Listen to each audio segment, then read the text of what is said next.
baptisan Roh Kudus ini dipahami dengan kadang-kadang dipahami oleh sebagian kalangan kekristenan dengan membingungkan.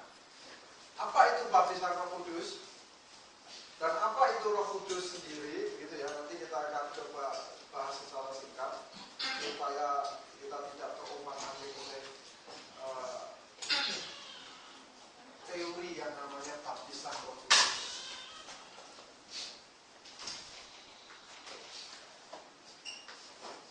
Untuk memahami baptisan Roh Kudus, kita harus memahami terlebih dahulu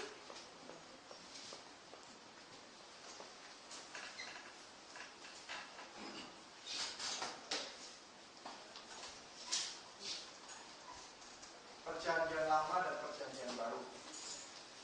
Berapa waktu yang lalu kita sudah pahami bahwa Perjanjian Lama sistemnya itu adalah teokrasi. Sistem pemerintahannya adalah teokrasi, atau Tuhanlah yang jadi presidennya. Tuhanlah yang jadi presidennya. Rakyatnya itu adalah bangsa Yahudi atau bangsa Israel. Sehingga Tuhan memperlihatkan segala bentuk ibadah. Segala bentuk ibadah itu simbolik.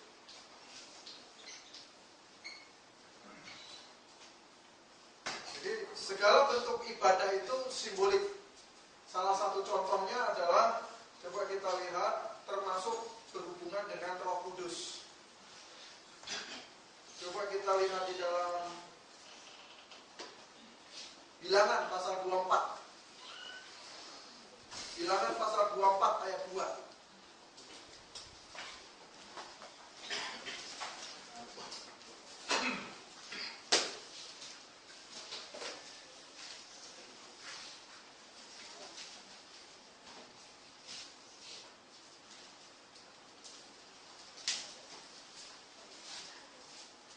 Bilangan pasal 24 ayat yang kedua.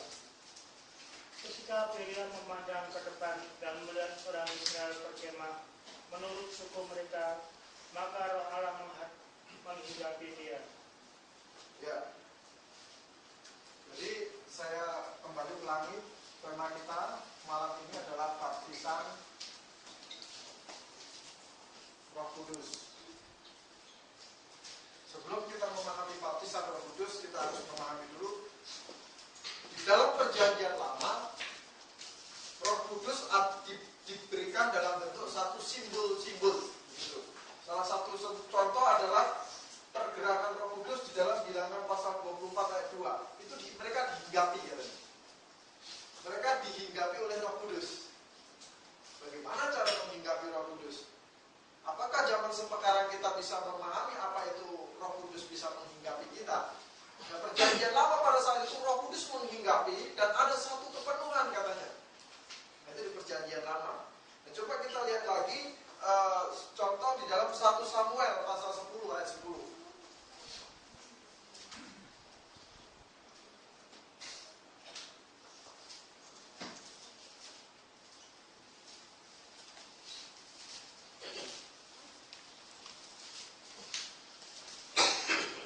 Samuel pasal 10 ayat yang ke-10. Ketika mereka sampai di Gibea dari sana, maka bertemulah ia dengan serombongan nabi. Roh Allah berkuasa atasnya dan Saul turut kepenuhan seperti nabi di tengah-tengah mereka. Nah, coba perhatikan, Saul turut kepenuhan katanya. Setelah dihinggapi oleh Roh Kudus, Saul kepenuhan. Tetapi begitu Saul melakukan satu kejahatan di mata Tuhan, Roh Kudusnya undur daripadanya katanya. Jadi Roh Allah itu bisa undur daripada Saul. Tapi kita lihat di 1 Samuel tadi, Saul bisa dihinggapi Roh Kudus, kemudian Roh Allah bisa lari daripada Saul. Nah, ini sebenarnya bukan masalah Roh Kudus bisa tatok masuk ke dalam diri orang percaya, indwelling di dalam Perjanjian Lama, terus bisa keluar juga katanya, bisa hinggap, bisa keluar, bisa hinggap, bisa keluar. Sebenarnya bukan begitu. Sebenarnya Tuhan mau kasih tahu secara simbolik cara kerja Roh Allah. Jadi secara simbolik. Karena segala sesuatu berhubungan dengan simbolik, termasuk ibadah. Ibadahnya juga adalah ibadah simbolik. Nah, kalau di dalam perjanjian baru, ibadah kita itu adalah hakikat. Nah, sekarang kita mau masuk ke perjanjian baru. Ibadah hakikat, artinya ibadahnya dalam roh dan kebenaran. Kita berada di tempat ini sebenarnya bukan ibadah ini. Kita ini kebaktian. Ibadah kita apa? Setiap saat kita ibadah. Kita melakukan, kita kerja itu ibadah. Kita mendidik anak itu ibadah. Kita melakukan sesuatu hal itu ibadah. Jadi saat ini itu kita lebih tepat dikatakan sebagai kebaktian. Jadi jangan bilang ibadah. Kalau nggak kesini berarti nggak ibadah namanya. Itu simbolik soalnya. Jadi kalau nggak kesini nggak ibadah. Padahal yang kita lakukan ini adalah kebaktian, pertemuan jemaat. Jadi bukan ibadah seperti yang dimaksud di dalam perjanjian lama. Kalau ibadah itu ada gedungnya, sinagoginya, dan sebagainya. Nah, kita sekarang ini adalah kebaktian atau pertemuan jemaat. Nah, sekarang kita mau lanjutkan di dalam perjanjian baru sekarang. Bicara masalah baptisan Roh Kudus. Di perjanjian lama tadi Roh Allah itu secara simbolik hinggap pergi, gitu. Saul dihinggapi, kemudian Roh Allah bisa mundur daripadanya juga. Nah, ya. Nah, sekarang di perjanjian baru tentang baptisan Roh Kudus. Nah, baptisan Roh Kudus di dalam perjanjian baru hanya terjadi 4 kali di dalam Alkitab. 4 kali terjadi di dalam Alkitab. Tapi sebelumnya kita mau baca terlebih dahulu Matius. Kita coba lihat Matius.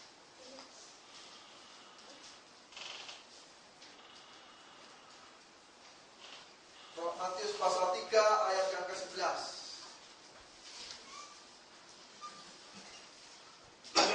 Matius pasal yang ketiga ayat yang ke-11. Aku membaptis kamu dengan air sebagai tanda pertobatan, tetapi Ia yang datang kemudian daripadaku lebih berkuasa daripadaku, dan aku tidak layak melepaskan kasutnya. Ia akan membaptiskan kamu dengan Roh Kudus dan dengan api. Ya. Tuhan Yesus membaptis dengan Roh Kudus dan dengan api.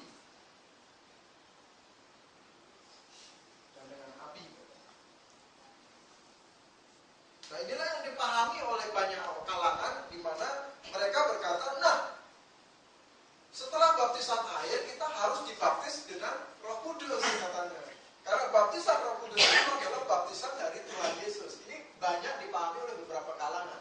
Sehingga ketika mereka melakukan ini terjadi satu kerancuan. Sudah bertobat, kemudian dibaptis air. Setelah dibaptis air masih belum sah kalau belum dibaptis Roh Kudus.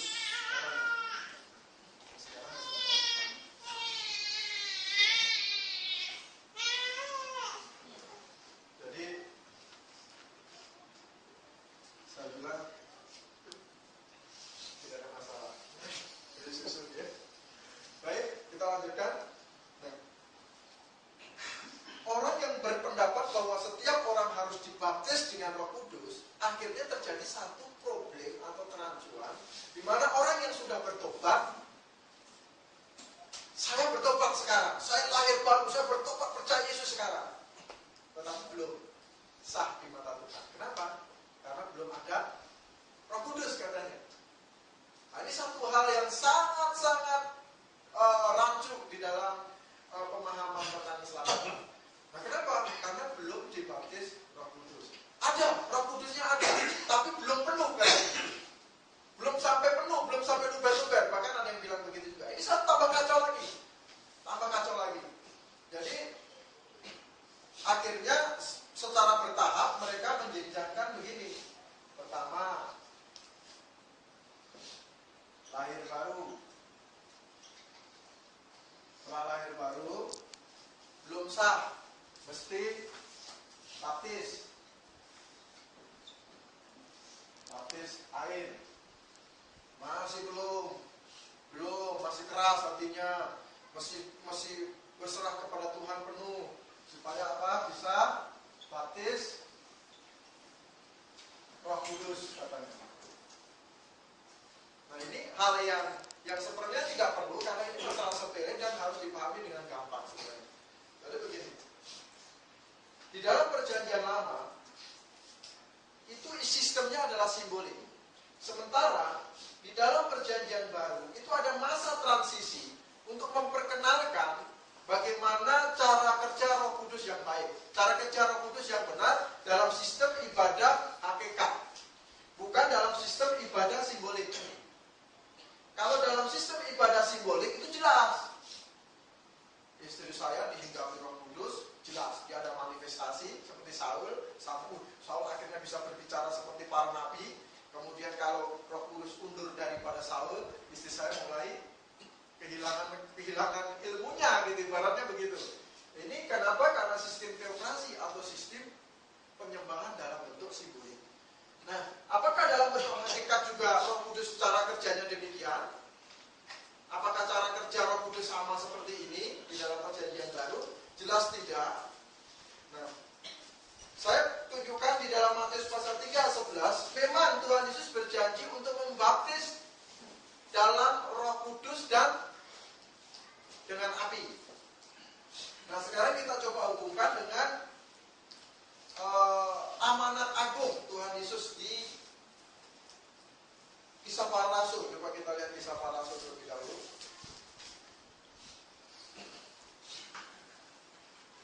Kisah Para Rasul pasal 1 ayat 8. Kisah Para Rasul pasal pertama ayat yang ke-8. Tetapi kamu akan menerima kuasa kalau Roh Kudus turun ke atas kamu, dan kamu akan menjadi saksiku di Yerusalem dan di seluruh Yudea dan Samaria dan sampai ke ujung bumi. Ulang lagi.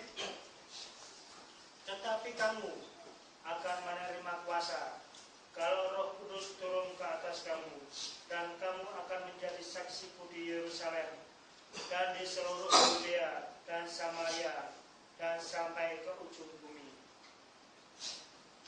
Ujung bumi.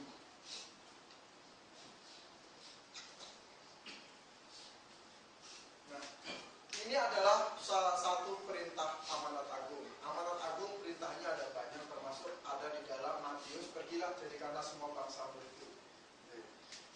Nah, di dalam Kisah Para Rasul pasal 1 ayat 8, Tuhan memerintahkan dalam satu amanat agung untuk para muridnya itu menjadi saksi di Yerusalem, Yudea, Samaria sampai ujung bumi. Tapi perlu diingat bahwa pada saat itu Tuhan Yesus masih ada di hadapan mereka. Tuhan Yesus masih ada di hadapan mereka. Dan pada saat Tuhan bicara begini, kamu akan jadi saksiku di Yudea, Yerusalem, Samaria sampai ke ujung bumi. Tuhan Yesus berkata bahwa dia akan naik ke surga dan dia akan mengutus penghibur. Dan Tuhan akan mengutus penghibur, yaitu Roh Kudus. Bicara tentang amanat agung, pada saat itu murid-muridnya tentu bingung. Kenapa? Karena Tuhan Yesus masih ada di hadapan dia. Contoh, saya mau pergi, cuma sekalian saya mau pergi. Tapi setelah sesaat saya pergi, nanti akan saya utus. Saya mau pergi ke Jakarta. Tetapi jangan khawatir, sesaat nanti setelah saya pergi ke Jakarta, saya akan utus seseorang untuk menjadi penghibur di sini. Kan begitu. Pada waktu itu tentu jemaat semua akan bingung, akan belum siapa penghiburnya. Kenapa? Karena pada saat itu saya masih ada di sini. Sama, pada saat itu para jemaat mula-mula pada saat itu tentu mereka tidak perlu khawatir. Kenapa? Karena Tuhan masih ada di hadapan dia. Dan ketika Tuhan berkata, sesaat saya akan pergi, katanya, dan akan diutus penghibur yang lain, yaitu juga Roh Kudus Tuhan. Gitu. Diutus Tuhan juga, katanya. Nah, pada saat janji seperti itu, ya, baru pada saat janji Roh Kudus turun, baru di situ kenyataannya Tuhan harus menggenapi janjinya setelah Tuhan Yesus betul-betul terangkat ke surga. Setelah Tuhan Yesus terangkat ke surga, apa yang ditunggu oleh para muridnya? Nah, begitu.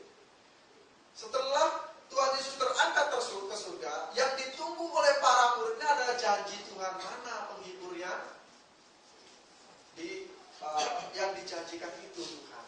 Sekarang sendiri nih soalnya. Begitu. Tentu Tuhan akhirnya menggenapinya dengan apa? Dengan terjadi seperti yang Tuhan Yesus katakan, yaitu di Kisah Para Rasul pasal 1 ayat 8 di Yerusalem. Ulang lagi, Kisah Para Rasul pasal 1 ayat 8. Kisah Para Rasul pasal 1 ayat yang ke-8. Tetapi kamu akan menerima kuasa kalau Roh Kudus turun ke atas kamu. Nah, sebentar. Tetapi kamu akan menerima kuasa kalau Roh Kudus turun ke atasmu, yaitu di mana? Dan kamu akan menjadi saksiku di Yerusalem. Yerusalem pertama, pelan-pelan ini penting. Ya, kemudian Dan di seluruh Yudea, kemudian Samaria, dan sampai ke ujung bumi. Nah, perhatikan, Tuhan berjanji untuk menurunkan kuasa, menurunkan Roh Kudus sebagai masa transisi kepada 4 tempat ini, yaitu Yerusalem, Yudea, Samaria, sampai ke ujung bumi.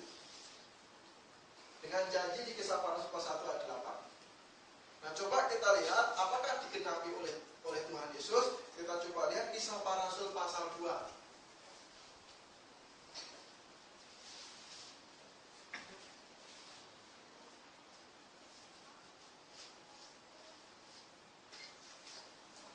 Nah, Kisah Para Rasul pasal 2 itu terjadi di Yerusalem.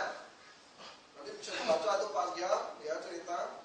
Ketika tiba hari Pentakosta, semua orang percaya berkumpul di satu tempat, dan ini terjadi di Yerusalem. Waktu itu di Yerusalem, ayat 5. Waktu itu di Yerusalem diam orang-orang Yahudi yang saleh dari segala bangsa di bawah kolong langit. Jadi Tuhan sudah genapi itu di Yerusalem. Saya tulis di Kisah Para Rasul pasal 2. Setelah itu tidak di sembarang tempat akhirnya terjadi manifestasi turunnya Roh Kudus ini. Gitu. Jadi ini adalah wakil. Pada hari Pentakosta itu adalah wakil.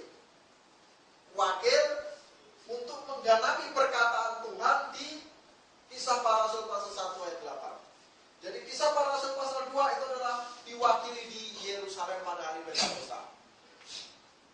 Jadi sekarang, apakah di Yerusalem Tuhan turunkan lagi hal seperti ini? Oh tidak. Gitu. Apakah setiap orang percaya di sana akan dibaptis Roh Kudus sekarang di Yerusalem? Oh tidak. Aneh itu namanya nanti. Kacau itu namanya. Kenapa? Karena ini adalah penggenapan ketika Roh Kudus turun, katanya. Itu berkata kepada muridnya pada saat itu. Kalau kita bicara grammar Yunani lebih jelas lagi. Itu bentuknya kontemporer atau sejaman pada saat itu. Tetapi tidak terlalu kecil ke sana. Ya, jadi di Yerusalem terjadi pembaptisan Roh Kudus. Apakah sekarang terjadi di Tuhan turunkan baptisan Roh Kudus kembali di Yerusalem? Jelas tidak. Gitu. Kemudian kita coba lihat di Yudea. Itu di Kisah Para Rasul pasal 10 itu.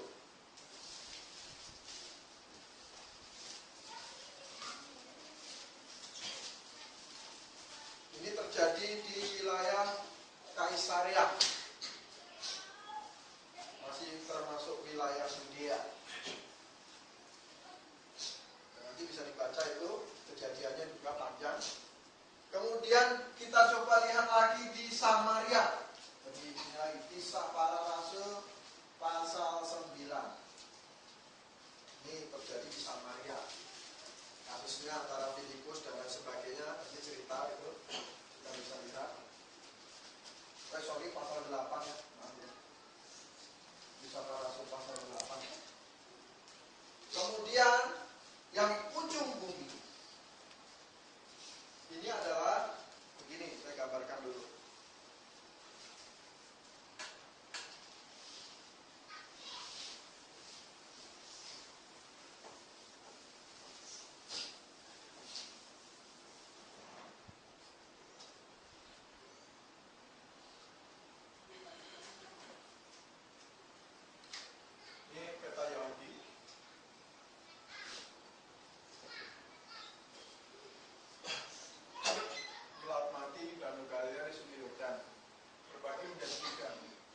perhatikan, Galilea itu masih termasuk provinsi dari Yudea.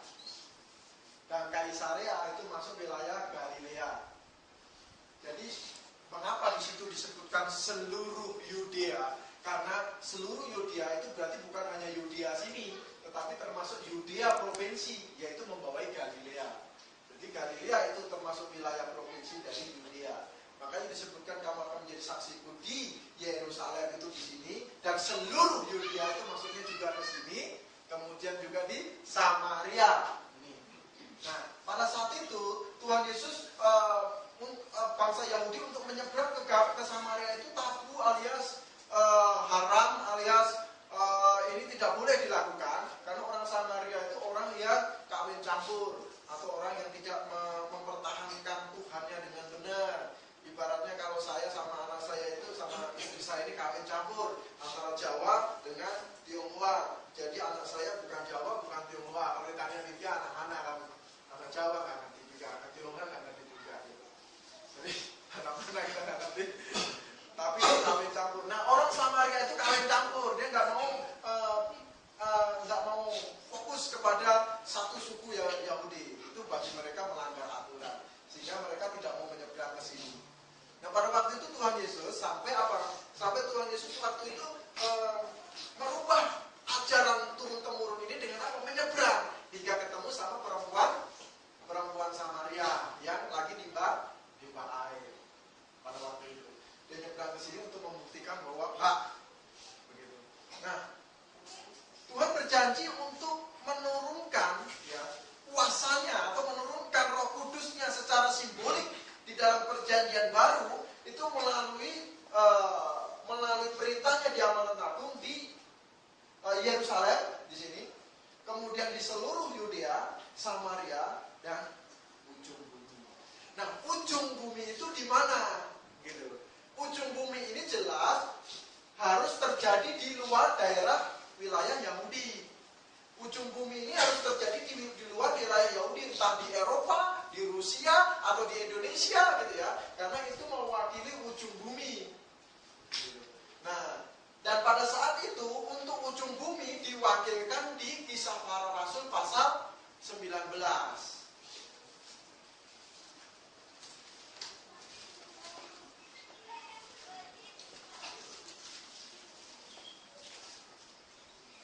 Kisah Para Rasul pasal 19.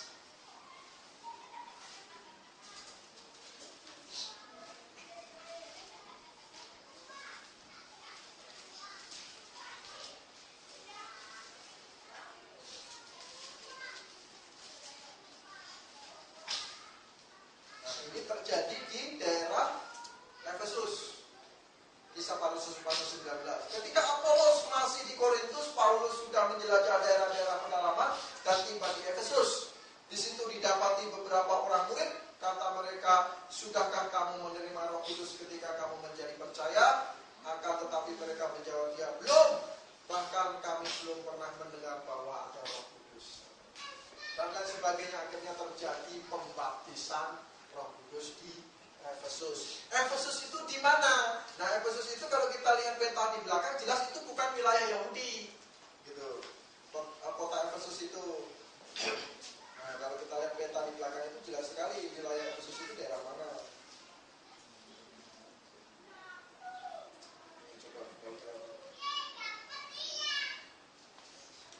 Efesus itu wilayah Asia Kecil. Itu dekatnya dengan Kolose. Ini daerah Philadelphia, wilayah Philadelphia. Nah, ini jelas ini bukan wilayah Yahudi. Nah, disinilah akhirnya ujung bumi ini diwakilkan di sebuah kota namanya Efesus. Lalu apakah sekarang gitu di Amerika Tuhan turunkan baptisan Roh Kudus? Oh, tidak, kenapa? Karena sudah diwakilkan di Efesus. Apakah sekarang gitu di Indonesia diturunkan Roh Kudus? Oh, tidak, karena sudah diwakilkan secara simbolik di kota Efesus. Apakah sekarang begitu harus begitu terus? Kalau begitu nggak selesai wakilnya. Secara simbolik kesaksiannya itu tidak selesai-selesai. Nah, jadi ini adalah perwakilan. Sehingga dari kita membaca Alkitab Perjanjian Baru, maka baptisan Roh Kudus hanya terjadi 4 kali di sini saja. Di Galatia tidak terjadi, di Korintus tidak terjadi, di manapun tempat selain di 4 tempat ini tidak terjadi lagi. Nah sekarang orang mau berbondong-bondong, orang datang 2 orang, 3 orang mau diuyak-uyak kepalanya diminta baptisan Roh Kudus katanya. Ayo lemaskan, jangan keraskan hatimu, jangan keraskan hatimu, mau dibaptis Roh Kudus. Ini kan satu kekacauan. Karena sebenarnya tidak perlu lagi, karena sudah diwakilkan di kota Efesus. Itu berarti apakah kita memiliki Roh Kudus ketika percaya? Ya jelas punya kita. Sekalipun tanpa manifestasi hinggapi saya ini. Akhirnya jadi satu kerancuan. Ibadah perjanjian lama diulang lagi di dalam perjanjian baru. Contoh, mari kita masuk ke ruang Maha Kudus. Rasakan hadiratnya. Rasakan hadirat kami coba sekalian. Mari rasakan hadiratnya. Mulai merinding-merindingnya. Katanya mulai rasakan hadiratnya. Kalau yang merinding-merinding itu Roh Kudus mulai hadir katanya. Coba bayangin. Itu ibadah secara simbolik di dalam perjanjian lama. Jadi kita tidak bisa rasakan di dalam perjanjian baru. Masa Roh Kudus akan hadir, rasakan hadiratnya merinding mulai ya anak-anak begitu, habis itu pergi mereka. Roh Kudusnya pergi ninggalin kita gitu, sepi lagi di sini. Jadi pergi lagi, kita datang lagi, kita undang begitu. Ini sudah kayak paganisme perjanjian baru. Tetapi di dalam perjanjian lama Tuhan hanya kasihkan itu sebagai satu simbolik teokrasi. Pemerintahan teokrasi, jadi simbolik. Roh Kudusnya pun dibuat simbolik. Bagaimana proses orang yang kepenuhan Roh Allah itu, bagaimana caranya, orang seperti apa, seperti nabi dan lain sebagainya. Nah tapi sekarang orang yang sudah percaya Yesus atau orang yang sudah lahir baru itu jelas berubah apanya, berubah karakternya. Seperti Tuhan Yesus berbicara kepada Nikodemus, orang yang sudah lahir baru itu akan terlihat dari apa? Dari karakternya, gitu. Bukan dari manifestasinya. Bagaimana mungkin saya bisa dilahirkan lagi masuk ke rahim ibu saya katanya? Ya jelas gak mungkin begitu. Tetapi secara karakter kita bisa berubah. Jadi Bapak Ibu, jadi saya ulang kembali, untuk baptisan Roh Kudus di dalam perjanjian baru hanya terjadi 4 kali di dalam Alkitab, yaitu di Yerusalem, Yudea, Samaria sampai ke ujung bumi. Dan ketika Tuhan Yesus membaptis dengan Roh Kudus, ya, di dalam Matius pasal 3:11, membaptis dengan Roh Kudus itu manifestasinya terjadi kepada 4 tempat ini. Setelah itu kapan kita dibaptis dengan Roh Kudus? Yaitu ketika kita percaya. Efesus pasal 1 ayat 13 coba.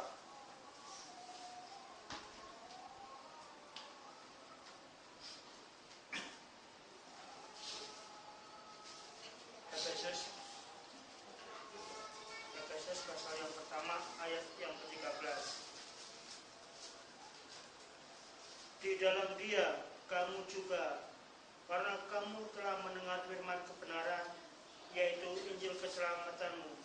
Di dalam Dia kamu juga, ketika kamu percaya, dimeteraikan dengan Roh Kudus yang dijanjikannya itu. Ya, jadi jelas sekali setelah terjadi ini di Efesus, Rasul Paulus berkata bahwa orang yang sudah percaya Yesus atau lahir baru dimeteraikan dengan Roh Kudus seketika itu juga. Tidak perlu sampai tunggu lama-lama, tunggu sampai ditumpangin kepalanya, diuyak-uyak begitu, nggak perlu. Kenapa? Karena sudah diwakilkan 4 tempat tadi. Jadi kapanpun, sekarang, dimanapun tempat, ketika orang percaya lahir baru, langsung dimeteraikan dengan Roh Kudus, langsung dibaptis dengan Roh Kudus, maksudnya begitu. Jadi tidak perlu sampai ada fenomena ini, fenomena itu lagi, karena sudah diwakilkan di 4 tempat ini. Jadi kalau sekarang kita mengejar baptisan Roh Kudus, itu rancu. Kenapa? Karena kita sudah punya Roh Kudus. Gitu. Sekarang saya sudah punya Roh Kudus. Lah kok didatangin Roh Kudus lagi yang mana? Oh baru masuk separuh, sehingga belum penuh katanya. Jadi harus bisa sampai penuh katanya. Belum, bukan. Meterai itu nggak boleh separuh-separuh. Masa meterainya begini? Kemarin anak saya lahir, itu ya, istri saya sama anak saya kakinya anak saya itu dilumurin sama tinta terus dicapin di kertas gitu. Nah, istri saya juga suruh ngecap jarinya. Istri saya cuma asal nempel aja gini, iya gitu. Nggak boleh gitu, Bu. Harus sampai ke sini-sininya katanya. Jadi mulai sampai kaki penuh gitu. Nggak boleh separuh-separuh. Bayangkan, Efesus pasal 1 ayat 13, Tuhan memeteraikan kita dengan Roh Kudus cuma separuh. Ini mah kacau namanya. Tunggu dibaptis Roh Kudus belum baru begini kan, baru penuh katanya materinya. Oh ya nggak bisa begitu dong teorinya. Sekali kita menjadi milik Tuhan itu kapan? Nah, itu jelas. Sekali saya menjadi milik Tuhan kapan? Dan berapa persen? Ya tentu 100%. Dan kapan? Di Efesus pasal 13 ketika kita bertobat dan percaya Yesus. Baik, sampai di sini ini kita berbicara tentang baptisan Roh Kudus. Ada pertanyaan Pak, Bu? Sampai di sini? Ada Pak. Ya. Tentang baptisan Roh Kudus. Ya. Kalau menurut gereja tertentu apa dasar mereka dikatakan harus mesti baptisan Roh Kudus? Ya. Ada dasarnya enggak?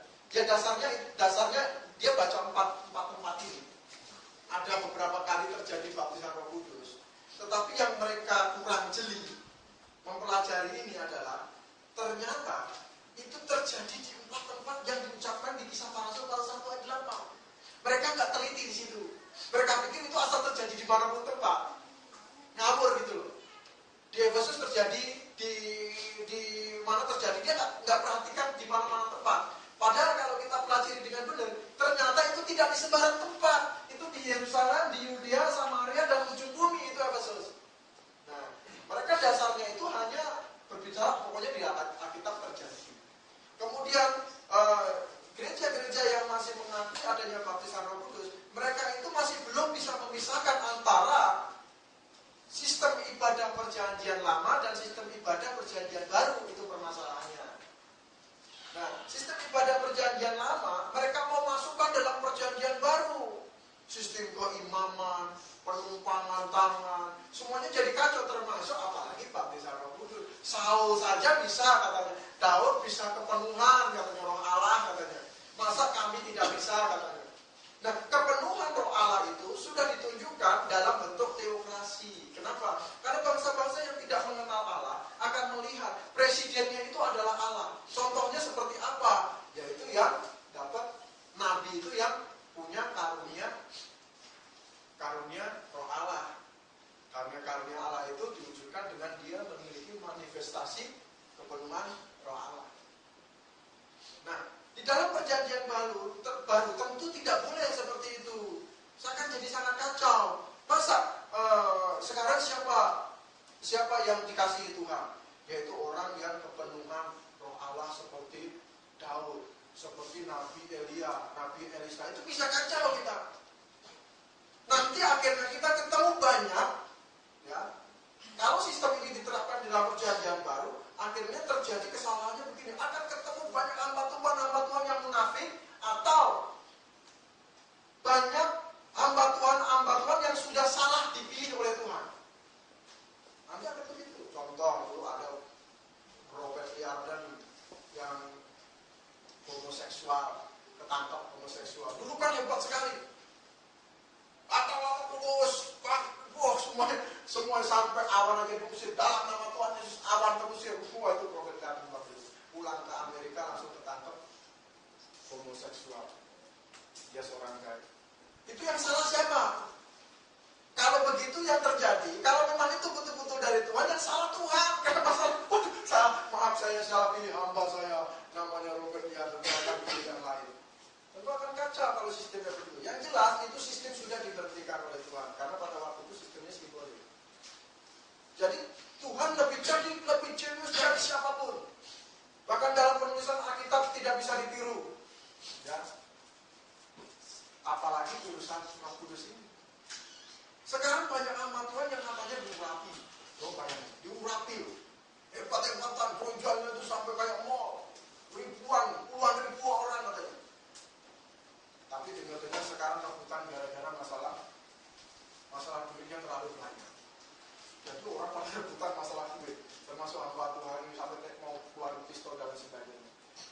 siapa yang salah? Kalau memang baptisan Roh Kudus itu sebagai penentu Tuhan mengasihi umatnya atau Tuhan menopang umatnya, maka yang salah juga Tuhan. Oh iya, saya salah. Ternyata orang yang ini nih saya salah pilih. Kok saya kasih yang ini karunia ini? Begitu. Apa betul begitu Tuhan salah pilih? Tentu bukan. Tentu yang salah itu sebenarnya manusia menafsirkan bahwa kekristenan sekarang itu bukan lagi yang kita kejar adalah fenomena jasmania kepenuhan itu, tetapi karakter yang perlu sebenarnya itu, gitu ya. Jadi itulah penentu sebenarnya.